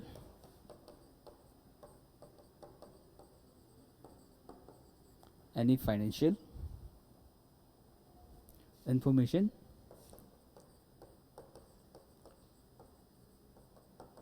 system, right, ठीक है। Go through it. I am summing up my class, लिख लिया क्या, I am summing up my classes. Sir एक बात पूछना था, जैसे आपने ये डिस्क्वालिफिकेशंस बताया, तो हाँ। ऐसे अगर एक एग्जांपल दे दिया जाएगा कि इस कंडीशन में एक ऑडिटर बन सकता है या नहीं, हाँ। तो उसमें नो लिख के मतलब वो आंसर, जैसे आपने बताया 5 मार्क्स का Yes. क्वेश्चन रहेगा, यस, हाँ तो वैसे वो ही रहेगा। 5 मार्क्स का वो आंसर को 5 मार्क्स का कैसे बनाए, मतलब लंबा चौड़ा करके, मतलब लंबा किस चौड़ा तरीके नहीं, से लंबा चौड़ा स्ट्रक्चर करे वो।